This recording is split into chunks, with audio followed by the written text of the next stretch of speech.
Welcome to the Unveiled Epoch Echoes channel. Today, we're diving deep into an unexplored historical mystery.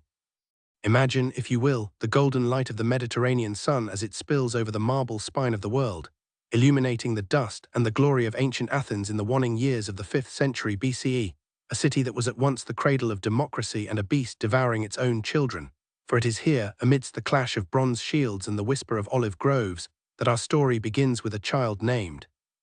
a boy destined to be known by the broadness of his shoulders and the vastness of his mind as Plato, born into the dying breath of the Golden Age when the war was already carving deep scars into the psyche of the Greeks. And though he came from a lineage of kings and lawgivers, claiming descent from the god Poseidon and the sage Solon, his early life was not one of idle luxury but of rigorous discipline and shadows. For he was raised in a household where the weight of ancestry pressed down like the stone columns of the Parthenon, and young was shaped by the gymnasium where he wrestled under the hot sun, earning the nickname Plato for his robust physique, and by the lyre and the scroll, showing an early intense passion for tragedy and poetry, dreaming of writing verses that would rival Homer. Yet beneath this artistic veneer lay a soul troubled by the chaotic politics of his time. A turbulence that would soon lead him to a fateful encounter in the dusty agora, a meeting that would shatter his poetic ambitions and ignite a philosophical fire that burns to this day. For as he walked the crowded marketplace, he heard a voice that cut through the noise of merchants and demagogues, the voice of Socrates, a man as ugly as a satyr but possessing a mind of crystalline purity, who did not claim to know but only to ask, stripping away the pretenses of the powerful with the sharp knife of irony. And Plato, the young aristocrat with political aspirations, found himself magnetized by this barefoot stonemason who spoke of virtue not as a social standing but as the health of the soul. And for years Plato followed him, a silent observer in the shadows, watching as Socrates dismantled the arrogance of Athens, until the city, bruised by defeat in war and terrified of questioning, turned on its moral gadfly, leading to the trial that would haunt Plato for the rest of his days. A trial where he watched the man he loved like a father condemned to drink the hemlock, an event that broke something in Plato but also forged his resolve, causing him to burn his tragedies and turn his back on the corrupt political machinery of Athens, fleeing the city in a self-imposed exile that would become a legendary odyssey into the unknown, a journey where history blurs with mystery, for it is whispered that Plato traveled not just to neighboring to grieve with fellow students, but ventured much further, crossing the wine-dark sea to the ancient sands of Egypt, where he walked the halls of Heliopolis and conversed with priests who held the secrets of thousands of years, men who told him that the Greeks were but children in the face of time. And here, amidst the pyramids and the stars, Plato is said to have been initiated into hidden rites, learning of the immortality of the soul and the sacred geometry that underpins the cosmos. Knowledge that he would later weave into his myths, before traveling west to Cyrene to study with the great mathematicians, and then to the sun-drenched coast of southern Italy, the land of the Pythagoreans, where he encountered a secret brotherhood who believed that the universe was composed of number and harmony, a revelation that struck Plato with the force of lightning, suggesting that reality was not the shifting shadows of the physical world but an eternal mathematical structure. Yet this journey was not without peril, for in his quest to understand the ideal state, he traveled to Sicily, to the court of the tyrant Dionysius I of, a place of opulence and treachery where Plato dared to speak of justice to a man who knew only power, a clash that nearly cost him his life, for the tyrant, enraged by the philosopher's rebuke, reportedly handed Plato over to a Spartan env, who sold the noble Athenian into slavery on the island of. A shocking twist of fate where the man who would define Western thought stood in chains in a slave market, until a friend recognized him and paid his ransom, returning him to Athens not as a broken man but as a sage who had seen the darkness of the cave and the light of the sun. And upon his return he sought a quiet grove just outside the city walls, a place sacred to the hero, and there he founded the Academy, the first university of the Western world. A sanctuary of olive trees and silence where he gathered the brightest minds, not to dictate truth, but to hunt for it together, creating a space where geometry, astronomy, and dialectic merged into a single path toward the good. And it was here, walking among the statues and the shadows, that he began to pen his dialogues, immortalizing Socrates in a literary form that was half inquisition, writing the apology to vindicate his teacher, that to explore the deathless nature of the soul. And the monumental Republic, where he laid out the architecture of the perfect city and the tripartite soul, suggesting that justice is the harmony of reason, spirit, and appetite, and painting the unforgettable image of the cave, where humanity sits in chains watching shadows on the wall, unaware of the true reality outside, a metaphor that hinted at the esoteric truths he had gathered in Egypt and Italy, yet even as he taught his students, including the brilliant young Aristotle who would become his greatest challenger, Plato could not resist the lure of practical politics, and when Dionysius I died, Plato was summoned back to Bai, the tyrant's brother-in-law and Plato's devoted student, to attempt the impossible, to turn the new tyrant Dionysius II into a philosopher king, a venture that plunged Plato back into a nest of vipers, leading to a dramatic and dangerous game of cat and mouse where high philosophy clashed with brutal paranoia, resulting in his exile and Plato's house arrest, a failure that taught him the bitter limitations of philosophy in a world ruled by passion and greed, forcing him to escape Sicily for the last time, returning to the sanctuary of the academy as an old man, weary but undeterred, where he turned his mind to the laws and the spinning a cosmic myth of a creator, the Demiurge, who fashioned the world from chaos, and describing the lost civilization of Atlantis, a story that would captivate the imagination of the world for millennia. And as his life drew to a close, the broad-shouldered wrestler turned sage, now in his 80s, continued to write and teach, his mind moving away from the political struggles of men to the eternal dance of the heavens, until one day, according to legend, he died quietly in his sleep, perhaps while attending a wedding feast, or simply listening to the sweet music of a flute girl, leaving behind a body of work that would become the bedrock of Western culture, a legacy so profound that it has been said all of philosophy is merely a series of footnotes to him. And as the sun set over Athens, the academy remained, a beacon of light in a darkening world, that the questions he asked would echo forever in the corridors of human thought. The golden sun of Attica did not merely shine upon the city of Athens. It seemed to consecrate it, bathing the marble temples of the Acropolis in a light so piercing and ethereal that the stones themselves appeared to hum with a divine resonance. Yet beneath this radiant canopy, the city was a cauldron of anxiety and ambition, for it was the 88th Olympiad, the 4th year of the disastrous war, a time when the olive groves were often trampled by Spartan sandals, and the smoke of burning farmsteads stained the horizon like a bruised peach.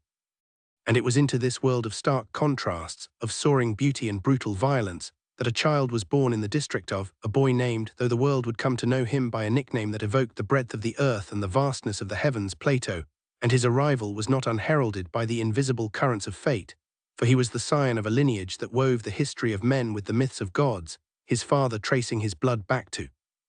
the last legendary king of Athens who had sacrificed himself to save the city, and his mother, a woman of sharp intellect and steely resolve, claiming descent from the great lawgiver Solon, and threw him to the sea god Poseidon, so that in the veins of the infant flowed the salt of the ocean and the iron of the law, a heritage that placed a heavy mantle upon his small shoulders from the moment he drew his first breath of the dusty, rosemary-scented air.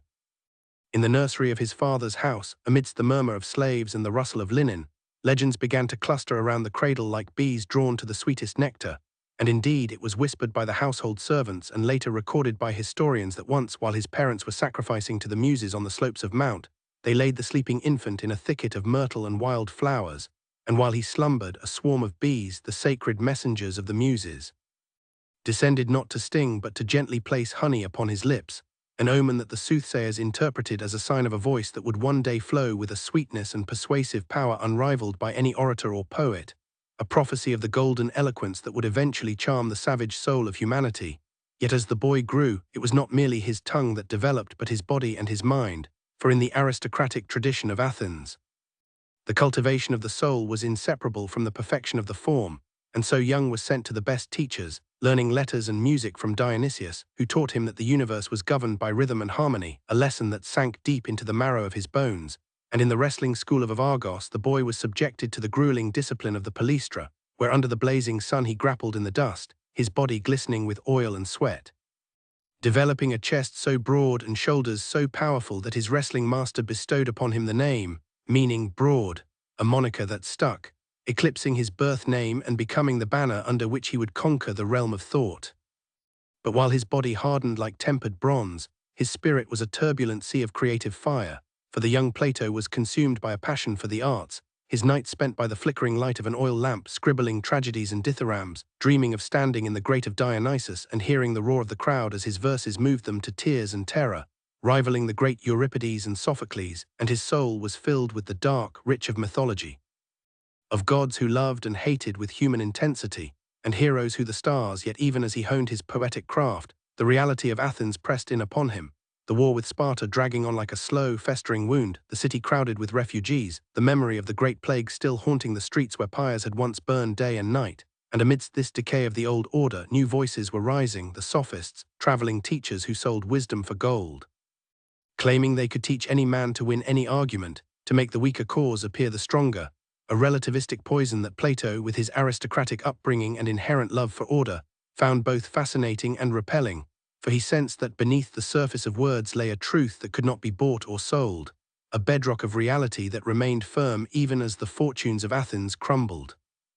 It was in his 20th year, a time when the sap of youth runs hot and the mind is hungry for direction, that the pivot of his life occurred not on a battlefield or in a council chamber, but in the noisy, chaotic sprawl of the agora, the beating heart of the city where fishmongers cried their wares and politicians plotted in the shade of the stoa. For as Plato walked through the crowd, perhaps composing a verse in his head or worrying about the political ambitions his family expected him to pursue, he heard a voice that cut through the din like a clarion call, a voice that was not loud but possessed a peculiar, resonant gravity, and turning, he saw a figure who seemed the antithesis of everything he had been taught to admire, a man with the snub nose, bulging eyes, and thick lips of a satyr, pot-bellied and barefoot, wearing a tattered cloak that had seen too many winters, a man who looked like a beggar yet held the attention of the city's brightest youths as if he were a king, and this was Socrates. The stonecutter turned gadfly, who stood in the dust asking questions that seemed simple on the surface but were sharper than any Spartan spear, questions about what it meant to be just, to be pious, to be courageous, stripping away the confident answers of the generals and the politicians until they were left naked in their ignorance. And Plato, the young aristocrat with the broad shoulders and the poet's heart, stood transfixed, listening as Socrates dismantled the pretensions of a renowned sophist with a gentle ironic that masked a rigorous steel-trap mind, and in that moment the tectonic plates of Plato's soul shifted, the tragedies he had written suddenly seeming like pale shadows compared to the drama of the dialectic, the pursuit of truth through living conversation. And it is said that shortly after this encounter, Plato gathered his poems, his tragedies, and his dithyrambs and fed them to the fire. Watching the parchment curl and blacken, the smoke carrying away his artistic ambitions to the gods, clearing the space for a new and more dangerous vocation, that of the philosopher, the lover of wisdom. For the next 8 years, Plato became a shadow to Socrates, a silent and keen observer who followed the master through the winding streets of Athens, into the gymnasiums and the banquet halls, recording in his prodigious memory the cadence of Socrates' speech, the way he would tilt his head when listening, the twinkle in his eye when he feigned ignorance to lure an opponent into a trap. And through these years, Plato witnessed the slow, agonizing suicide of Athenian democracy, the rise of demagogues. The disastrous Sicilian expedition where the pride of the Athenian fleet was shattered in the harbor of, a calamity that shook the city to its foundations, and the brief, brutal rule of the 30 tyrants, a puppet government installed by Sparta which included Plato's own relatives, and men of intellect and noble birth who turned into bloodthirsty despots, executing citizens without trial and confiscating property. A reign of terror that horrified Plato and soured him forever on the idea that oligarchy or aristocratic rule was inherently virtuous, for he saw that blood did not guarantee wisdom, and power without philosophy was a knife in the hands of a madman. Yet when the democracy was restored, his hope was short-lived, for the restored city, insecure and looking for scapegoats, turned its gaze upon the eccentric old man who had questioned everything, the man Plato loved as a father. Accusing Socrates of corrupting the youth and introducing new gods, a trumped-up charge born of resentment and fear. The trial of Socrates was the crucible in which the soul of Plato was finally forged, a dark, suffocating day in 399 BCE when 501 jurors sat in of the man in Greece, and Plato, sitting in the crowd, his heart pounding against his ribs, watched as Socrates refused to beg or weep, refused to parade his children to garner sympathy, but instead stood with an unmatched dignity, defending his life as a mission from the god Apollo to sting the sluggish horse of Athens into wakefulness. And when the vote was cast and the verdict of death delivered, Plato felt a rupture in the fabric of the world, a profound dissonance between the way things were and the way they ought to be, a wound that would never fully heal but would drive him to search for a justice that was not subject to the whims of a mob. And though Plato was ill and unable to be present in the prison on the final day when Socrates drank the hemlock, the scene was burned into his mind by the accounts of those who were there, the image of the old man cheering his weeping friends, speaking of the immortality of the soul with his dying breath, a calmness that the horror of death, and with the setting of that sun, Athens became a graveyard to Plato, a place where the just were killed and the wicked thrived, and so at the age of 28. He turned his back on the city of his birth, embarking on a self-imposed exile that would transform him from a disillusioned student into a visionary sage, a journey that began by traveling to neighboring, where he found refuge with Euclid, another student of Socrates, and there, amidst the grief of their shared loss, they began to blend the ethical questions of their master with the logical paradoxes of the Eleatics, trying to find a foundation for truth that could not be shaken. But the horizon called to him, and the hunger for ancient wisdom drove him further, across the wine-dark sea to the lands of the south and east, to the cradle of civilization in Egypt, where the Nile flooded the lands with life and the stars shone with a clarity unknown in the hazy skies of Attica. And it was here, in the shadow of the great pyramids and within the cool, incense-heavy halls of the temples of Heliopolis and Memphis, that Plato walked with the priests who claimed to keep the records of 10,000 years, men with shaved heads and linen robes who looked at the Greek with a mixture of amusement and pity, telling him, "O Solon, Solon, you Greeks are always children.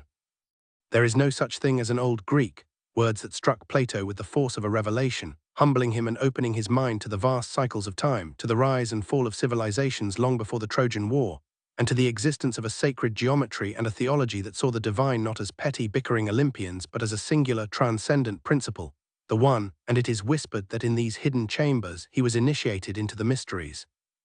Learning of the soul and the structure of the cosmos, knowledge that he would later weave into the myths of the and the, cloaking the Egyptian wisdom in Greek garb, and from the sands of Egypt, his odyssey took him west to Cyrene, a Greek colony on the coast of North Africa, to study with the mathematician who taught him that the world of physical forms is but a flawed reflection of the eternal, unchanging world of numbers.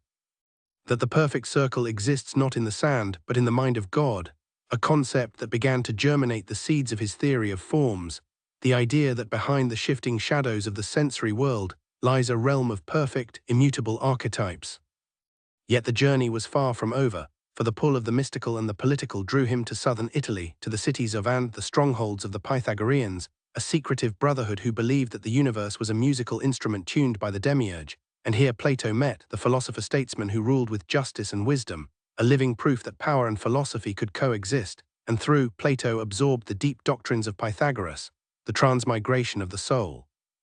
the mathematical harmony of the spheres, and the importance of a disciplined, ascetic life, ideas that would become the pillars of his own philosophy, fusing the Socratic search for ethical definitions with the Pythagorean metaphysical grandeur. And it was with this synthesized vision burning in his mind that he made the fateful decision to cross the Strait of Messina to the island of Sicily, to the court of Dionysius I of, the most powerful and ruthless tyrant in the Greek world. A man who had turned into a fortress and filled his court with poets and flatterers, and Plato, perhaps in his idealism or perhaps driven by a desperate hope to save the Greek world from its own corruption, believed he could influence the tyrant to rule with justice, to become the philosopher king he had begun to envision. But the clash between the austere Athenian sage and the paranoid Sicilian despot was inevitable and violent. In the opulent marble-lined halls of, where wine flowed like water and spies lurked behind every tapestry, Plato spoke with a that was suicidal, telling Dionysius that the tyrant is the most miserable of men because he lives in constant fear and lacks true friendship, words that enraged the king, who was accustomed only to obsequious praise, and though Plato found a kindred spirit in the tyrant's young brother-in-law, a man of intense moral seriousness who absorbed Plato's teachings like a sponge and became his most devoted disciple, the friendship only fueled Dionysius's jealousy and suspicion, leading to a confrontation where the tyrant, his face purple with rage, reportedly shouted, "Your words are those of an old dotard." To which Plato calmly replied, "And yours are those of a tyrant," a retort that sealed his fate, for Dionysius, not daring to kill the famous Athenian openly, secretly arranged for the captain of the Spartan ship that was to take Plato home to sell him into slavery. And so, in a twist of irony that would be unbelievable were it not history, the man who was arguably the greatest intellect of the ancient world found himself standing in chains in the slave market of an island at war with Athens, exposed to the jeers of buyers, his life hanging by a thread until, by the grace of the gods, a friend from Cyrene happened to be in the market, recognized the philosopher through the grime and the rags and paid his ransom, freeing him to return to Athens not as a broken man but as one who had descended into the underworld and returned with a treasure of experience. A realization that the reformation of the world must begin not with the courts of kings, but with the education of a new generation. It was roughly in the year 387 BCE, upon his return to an Athens that was weary of war and stripped of its imperial glory, that Plato, now 40 years old, sought out a quiet grove about a mile outside the gate, a shady sanctuary of olive and plane trees dedicated to the local hero, a place where the dust of the city seemed to settle and the noise of the agora faded into the chirping of cicadas, and here on this sacred ground he established the academy. A school that was unlike any that had existed before, not a place for the rote memorization of verses or the learning of rhetorical tricks, but a community of friends dedicated to the relentless pursuit of truth, or a religious guild dedicated to the Muses, where the brightest minds of the Greek world gathered to study mathematics, astronomy, harmonics, and dialectic, not as ends in themselves, but as preparatory steps to turn the soul's eye from the darkness of becoming to the light of being. And over the entrance, it is said, was inscribed the warning, "Let no one ignorant of geometry enter here," a testament to his conviction that the chaotic flux of the physical world was undergirded by rational mathematical structures. And in this garden of the mind, Plato walked and taught for the next 40 years, not delivering dogmatic lectures from a podium, but engaging in living dialogue, packing the paths with his students, posing problems, challenging assumptions, and guiding them through the labyrinth of their own thoughts, acting as a midwife to their ideas just as Socrates had done, but with a systematic rigor and a metaphysical depth that his master had never attempted. During these golden years of the academy, while the olive trees grew gnarled and the students came and went, including a sharp-eyed, fiercely intelligent youth from named Aristotle, who would become the mind of the school, Plato poured his soul into his writing, crafting the dialogues that would become his immortal legacy, works that were at once philosophical treatises and dramatic masterpieces, populated by a cast of characters drawn from the vibrant, lost world of 5th-century Athens. With Socrates always at the center, the humble hero of the intellect, and in the Republic, his magnum opus written in the quiet maturity of his 50s, he constructed the city in speech, though the nature of justice not just in the state but in the soul, mapping the human psyche into 3 parts, reason, spirit, and appetite, and that true justice is the harmony of these elements under the rule of reason, a psychological insight that anticipated by 2 millennia. And in the center of this great work, he placed the allegory of the cave, a haunting image of prisoners chained in a subterranean den, watching shadows cast by a fire and mistaking them for reality, a metaphor for the human condition that has resonated through the ages, calling on the philosopher to break the chains, ascend the rugged path to the sunlight of the good, and then, inevitably, to descend back into the cave to free his fellows, even if they mock and kill him for it. A poignant reflection on the life and death of Socrates and Plato's own perilous duty to the truth. But the allure of the active life, the temptation to realize the ideal state in the physical world, never fully released its grip on him. And when Dionysius I died and was succeeded by his son Dionysius II, a young man of weak character but some intellectual pretension, sent an urgent message to the academy begging Plato to return to, claiming that the young tyrant was pliable and that the moment to create a philosopher king had finally arrived. And though Plato was now 60 years old and weary of travel, he felt the pull of duty, the fear that he would seem to himself a man of mere words, and so he boarded the ship once more, sailing into the viper's nest of Sicilian politics, only to find that the young Dionysius was a fickle and jealous student, interested in the prestige of philosophy but unwilling to undertake the rigorous discipline it required, and the court soon devolved into intrigue. With the tyrant banishing and keeping Plato as a kind of gilded prisoner in the citadel, engaging him in endless circular debates while the political situation crumbled, a psychological siege that tested Plato's patience and wisdom to their limits, until finally, after months of tension and danger, he was allowed to escape back to Athens, only to be dragged back a 3rd time years later in a desperate attempt to mediate between and the tyrant, a final,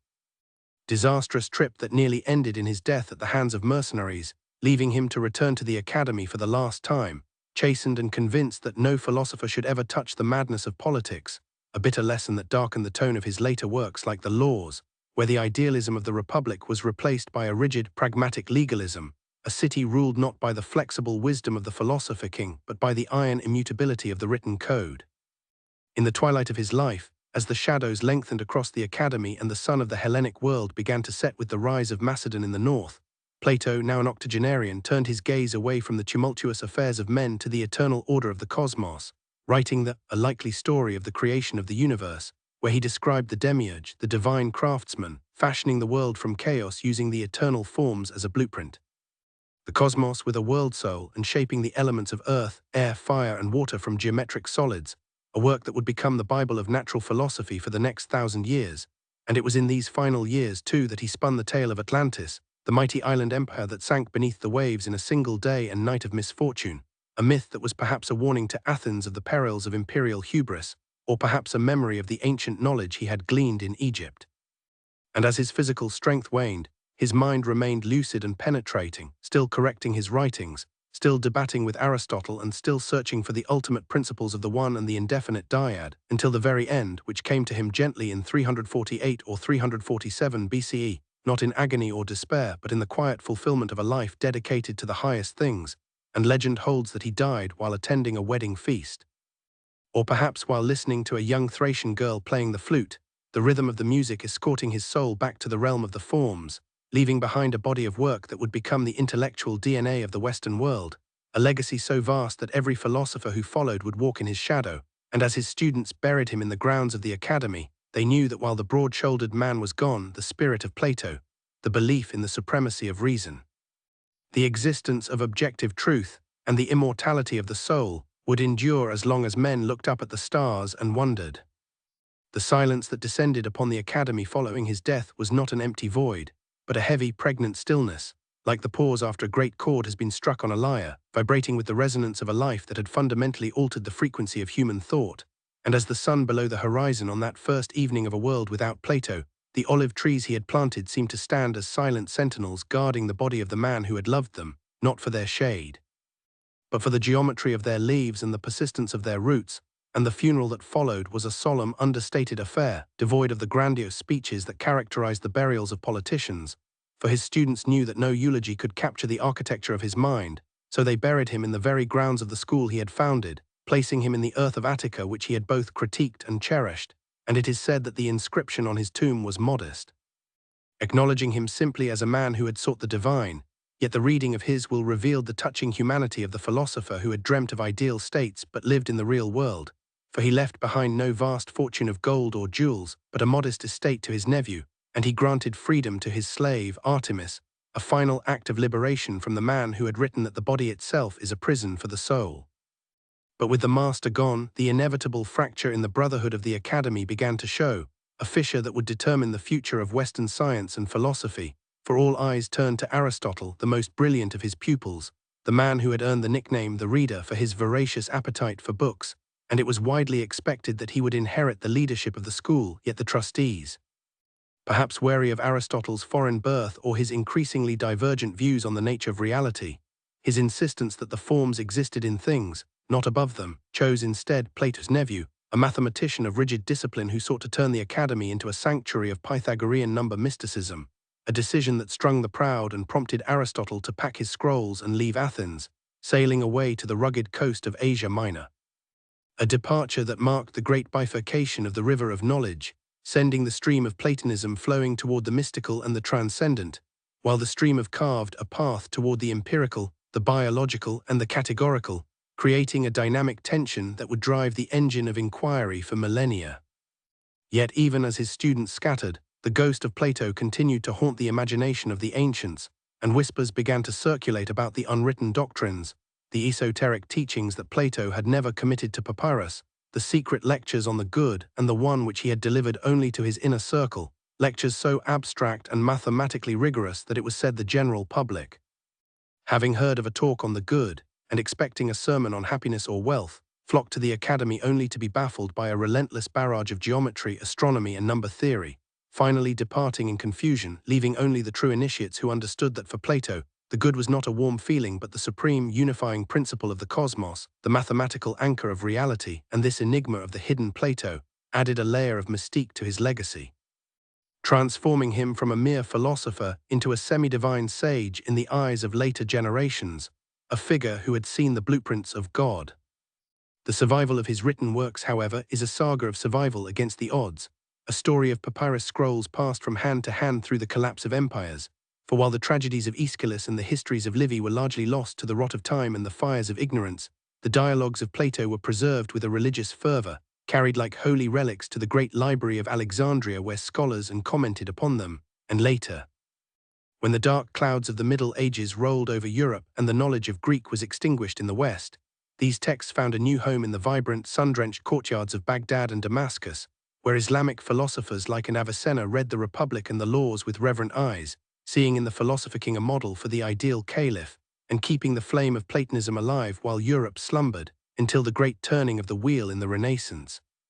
when the manuscripts returned to Italy like long-lost princes, brought by Byzantine refugees fleeing the fall of Constantinople, and their arrival in Florence sparked a spiritual wildfire, inspiring the Medicis to found a new Platonic academy, where artists like Michelangelo drank deep from the well of Neoplatonism, infusing their art with the idea that physical beauty is but a ladder to the divine, changing the face of Western culture forever. But to understand the true weight of Plato's life, one must look beyond the books and the history into the very structure of how we think today. For every time we ask if a law is just, regardless of what the ruler says, every time we speak of a soul mate, a concept born from the symposium's myth of the split humans, every time we wonder if the world we see is merely a simulation or a shadow of a deeper reality,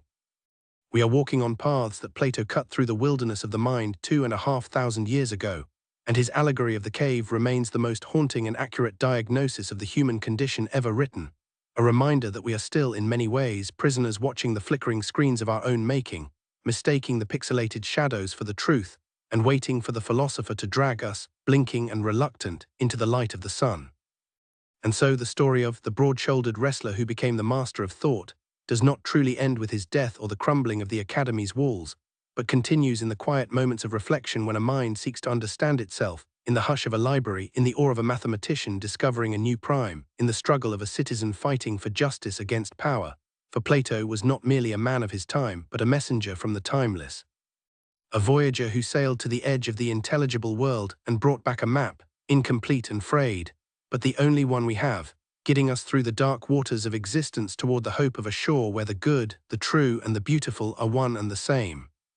The failure of the first two Sicilian experiments, though heartbreaking, did not extinguish the stubborn flame of idealism that burned within Plato, for when he returned to the sanctuary of the academy after his second perilous voyage, the bitter taste of Dionysius's betrayal still lingered, but it was now tempered by a philosophical realism that forced him to grapple with the intractable nature of human vice, and during the years that followed, as he wrestled with the limitations of the philosopher-king ideal, he began the long, meticulous work on the laws, a dialogue that stands as a testament to this compromise, where the soaring vision of the Republic was grounded in the harsh soil of pragmatism, advocating for a second-best state, a city not ruled by the perfect reason of the philosopher but by the strict, immutable structure of the law, realizing that men are too flawed, too easily swayed by passion and appetite to be trusted with absolute discretionary power. Yet even as he dedicated himself to this more tempered vision, the siren call of the constant, desperate appeals from his exiled and beloved student chipped away at his resolve.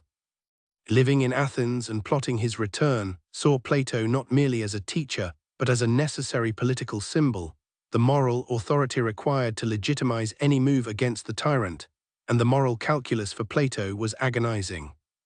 Should he risk his life, his work, and the stability of the academy for a third, almost certainly doomed attempt to mold a tyrant, or should he abandon his friend and the last flickering chance to demonstrate that the good was not just a theory, but a blueprint for human society, and the decision ultimately lay with a sense of philosophical duty, a deep-seated belief, perhaps, that a man of knowledge must not refuse a final call to action, and so, in approximately 360 BCE, an elderly man now approaching 70, Plato prepared for his third and final sea voyage to Sicily, gathering his notes on the most esoteric mathematical structures he had been developing, hoping to engage Dionysius II's intellect where his morality had failed. The atmosphere upon his arrival in was palpably thicker with suspicion and intrigue than ever before, for the court was a viper's nest of competing factions, spies reporting on every breath taken by the Athenian philosopher, and Dionysius, whose intellectual pretension had now devolved into self-serving arrogance, sought not instruction but validation, wanting Plato to publicly endorse his hastily written philosophical treatise, a shallow and confused attempt to summarize Plato's own metaphysics. And the philosopher, refusing to compromise the truth for the sake of political expediency, gently but firmly critiqued the tyrant's work, a rebuke that fueled Dionysius's simmering resentment, and the daily life of Plato became a tightrope walk in the citadel, where the air was heavy with the scent of jasmine and the fear of sudden death. And in a final, audacious attempt to salvage the situation, Plato focused his instruction not on ethics or justice, but on cosmic geometry and the nature of the unwritten doctrines, attempting to show the tyrant that the political order must mirror the mathematical harmony of the universe, that the ultimate principle was the one and all of reality flowed from the interaction of the limit and the unlimited, the indefinite dyad, highly abstract concepts intended to instill a sense of cosmic humility in the despot. Yet Dionysius remained stubbornly terrestrial, incapable of sustaining the intellectual ascent required to grasp the forms, treating Plato's profound lessons as nothing more than intellectual parlor tricks. The tension finally snapped when Dionysius, enraged by Plato's continued loyalty to the exiled, seized remaining properties and married off his wife against her will, an act of sheer tyranny that marked the end of any hope of philosophical reformation. And Plato, recognizing the deadly peril he was in, found himself virtually a prisoner within the walls of the citadel, his life in danger from the mercenaries who surrounded the tyrant, men who resented the philosopher's austerity and his influence. And in this darkest hour, the Pythagorean connection saved him for the second time, for Plato managed to send a desperate plea to his old friend, the powerful philosopher-statesman of, who, respecting the sanctity of the philosophical mission, dispatched a warship and a delegation too, demanding the immediate and safe return of the Athenian master, a diplomatic intervention that Dionysius, fearing a war with the formidable navy, could not refuse, allowing Plato to finally escape Sicily. Sailing back to the quiet peace of the academy, but carrying the heavy burden of a dream utterly shattered, a profound understanding that the gap between the ideal state in speech and the corrupt reality of the political world was too vast for any single man to bridge, a lesson that led him to his final, most profound intellectual project. This late dialogue that became his final grand synthesis, an effort to explain the physical world, the realm of mere appearance that he had always dismissed as secondary, not through observation but through the lens of mathematical necessity, attempting to construct the cosmos using the language of geometry and number theory, proposing the demiurge, the divine craftsman, who imposes order on a chaos, shaping the primal elements into the 5 platonic solids, the cube for earth, the octahedron for air, the tetrahedron for fire, the icosahedron for water, and the dodecahedron for the cosmos itself, an astonishing fusion of Pythagorean metaphysics and Egyptian sacred geometry that provided the Western world with its first detailed model of the creation. Yet it is within this work that the forgotten truth was also embedded, the story of Atlantis, presented in the introduction by as an Egyptian memory shared with Solon, a detailed account of a mighty,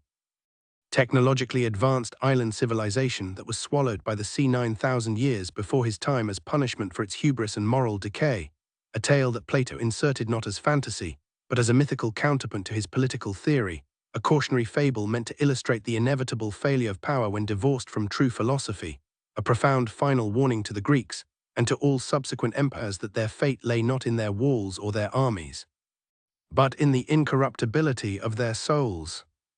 And so the remaining years of the great man were spent not in mournful reflection on his political failures, but in the serene pursuit of the highest metaphysics, dedicating his time to the unwritten doctrines that lay at the heart of his philosophy, delivered in advanced, highly technical lectures to his most loyal initiates, grappling with the relationship between the transcendent one and the multiplicity of the world, the final, mystical secrets that he believed were too sublime and too easily corrupted by the uninitiated to be written down, that a core of his most deeply researched thought would always remain shrouded in the mist of esoteric tradition, reserved only for those willing to undertake the painful ascent toward true knowledge. And it was in this atmosphere of quiet, relentless inquiry, surrounded by the greatest minds of the succeeding generation, including the still loyal and the steady, that the great teacher finished his course, his work complete, his legacy secured against the assaults of time and the failings of men, leaving behind not just scrolls of papyrus, but a philosophical tradition that was an enduring structure against the chaos of the shifting world, a perpetual invitation to look past the shadows and toward the light. The founding of the academy was not merely the opening of a school. It was the creation of a sacred community devoted to the pursuit of the divine, a philosophical fraternity known as a dedicated to the Muses, a status that granted it legal protection as a religious corporation under Athenian law, its independence from the constantly shifting political winds of the city, and the very air within the grove was structured by a unique methodology, designed by Plato not to impart fixed dogma but to purify the intellect until it was capable of intuiting the truth, and the curriculum was a severe multi-year ascent, starting with the preparatory sciences arithmetic, plane and solid geometry, stereometry and theoretical astronomy, chosen not for their practical application, but because they dealt with eternal, unchanging relations, forcing the mind to transcend the messy particulars of the senses. A belief so strong that he often repeated the Pythagorean dictum that the greatest evil is numerical illiteracy, the inability to perceive the mathematical harmony underlying the chaos of appearances.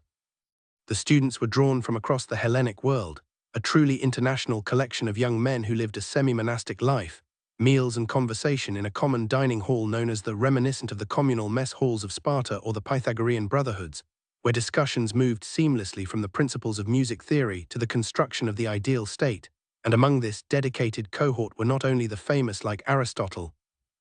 but also lesser-known intellectual powerhouses whose contributions would quietly shape the subsequent centuries, figures like of the brilliant mathematician and astronomer who developed the sophisticated astronomical model of concentric spheres that Plato challenged him to devise, providing the first rigorous attempt to mathematically account for the seemingly erratic movements of the planets, a scientific contribution that redefined cosmology until the time of Ptolemy, who was fascinated by the physical universe and after wrestling with Plato's models, proposed the radical and forgotten truth that the Earth rotates on its axis, and that Venus and Mercury actually orbit the Sun, a heliocentric hypothesis that was lost to the West for nearly 2,000 years, yet flourished within the hidden currents of the Academy's tradition.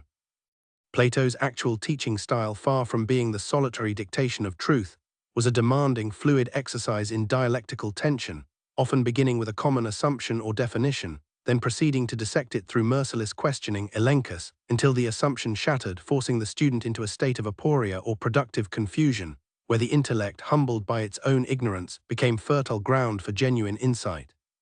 And he used myth and allegory, the stories of the charioteer, the creation of the androgynous people, not as literal history, but as vehicles for conveying the profound, often emotionally charged truths of the soul's immortality and the cosmos's origin that rigorous logic alone could not reach, treating these myths as likely accounts that were truer in essence than any flawed empirical observation. And it was in this climate of intellectual rigor and mythical wonder that the great dialogues were constantly debated and refined, living texts that evolved through daily challenge and discussion, leading to the late works that reflect a fundamental shift in Plato's own thinking, a move away from the stark separation of the forms and the physical world toward a realization that the two were inextricably linked, the forms acting as patterns immanent in the chaos of matter, struggling to bring order and coherence to the material realm. This subtle but profound evolution of his thought is most evident in the Parmenides, a dialogue where Plato audaciously places a fictional, younger version of himself in conversation with the revered Eleatic master, subjecting his own theory of forms to a brutal and systematic critique that left his students reeling, an act of intellectual honesty that few founders would dare, but which demonstrated that for Plato, the process of questioning was the ultimate piety.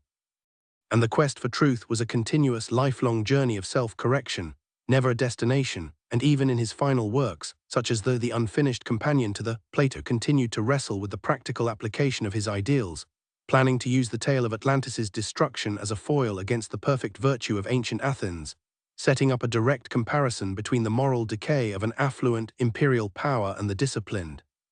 spiritually pure virtue of a society dedicated to reason, a final, incomplete political sermon that remained a fragment, a tantalizing glimpse into the ultimate fusion of his political science and his cosmic mythology, a testament to the fact that his mind, until the very last breath, was still constructing, still questioning, and still reaching for the invisible, perfect forms that lay just beyond the grasp of mortal understanding. For the most profound work of the philosopher was often conducted in the cool twilight hours, when the mind, weary of the day's distractions, was finally ready to look inward, and it was in this hushed environment that Plato began to sculpt the architectural masterpiece that would define his entire system.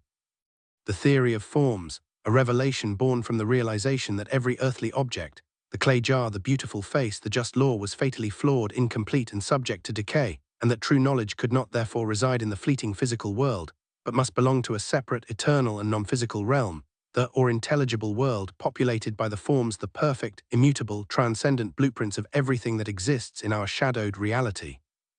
Existing not in space or time, but as pure concepts accessible only through intellect, not through the senses, making the physical chair we sit upon a mere imitation, a shadow cast by the true, perfect form of chair that resides in the realm of the eternal, a concept that was the linchpin of his entire metaphysical structure, providing the objective certainty that the sophists had claimed was impossible to attain. Image of the allegory of the cave. It was this profound conviction that led to the creation of his most famous political work, The Republic, framed as a long conversation after a religious festival, where the search for the definition of justice led not just to a political system but to a complete model of the human soul, for Plato argued that the state was merely the individual writ large, and just as the ideal city required a harmonious ordering of its classes, the soul required a corresponding internal harmony. Giving rise to the doctrine of the tripartite soul, dividing the psyche into three distinct, often warring elements, Reason, the rational, calculating part that seeks truth and directs the soul. Spirit, the energetic, ambitious, often aggressive part that champions indignation and self-assertion. And appetite, the vast, multi-headed beast concerned with bodily desires like food, drink, and wealth, a conflict he illustrated beautifully with the myth of the charioteer, where reason is the driver desperately controlling two winged horses, one noble and white spirit, pulling toward and the other dark and unruly appetite, dragging the carriage toward earthly pleasures, a psychological model that established the enduring Western idea that the moral life is a struggle for internal control, where true virtue is achieved only when the charioteer, reason, is firmly in command, utilizing the noble horse, spirit, as an ally to rein in the passions of the dark horse, appetite. Beyond the cold logic of the Republic, the emotional and spiritual core of Plato's philosophy, the true path to accessing the forms, was explored in the incandescent heat of the symposium, a dialogue set at a drinking party where poets and thinkers, including Aristophanes and Alcibiades, gathered to offer speeches on the nature of eros or love, yet it is through the voice of the mysterious prophetess of whose wisdom Socrates claims to be merely relaying that the greatest revelation is delivered. The ladder of love, a mystical ascent that begins with the physical attraction to a single beautiful body, but teaches the soul to ascend step by step, realizing that the beauty of one body is shared by all beautiful bodies, moving on to the appreciation of the beauty of souls, then to the beauty of customs and laws, then to the beauty of knowledge and science, until the soul, having purified its vision, arrives at the final, astonishing realization of the form of beauty itself, pure, eternal, and unchangeable, existing independently of all physical manifestation, a moment of profound intellectual and spiritual ecstasy that Plato portrays as the ultimate human experience, the moment the soul gazes upon its divine source, a climax of consciousness that served as the final, shimmering justification for the entire philosophical life, making the pursuit of abstract knowledge not a dry academic exercise, but the most passionate and sublime act a human being could undertake. That the work of the Academy remained not just a school of logic, but a sanctuary of profound spiritual aspiration, forever linking the search for truth to the deepest hunger of the human heart. And so the final, culminating act of Plato's life was not a grand political speech or a dramatic discovery, but a quiet, almost imperceptible slipping away from the world of shadows and echoes, a final release from the constraints of the body he had long described as the tomb of the soul. And the accepted law holds that on a day in the year 348 or 347 BCE, when the sun was high over the Attic hills, Plato, now well into his 80s, attended a wedding feast near the Academy, a celebration of earthly joy that contrasted sharply with the ethereal pursuits of his intellectual life, yet which offered a final reminder of the beauty inherent even in the transient world of the senses. And as the merriment swelled and the wine flowed, the philosopher sat serene amidst the noise, perhaps pondering the beautiful order underlying the chaotic laughter, perhaps correcting a final sentence in his mind,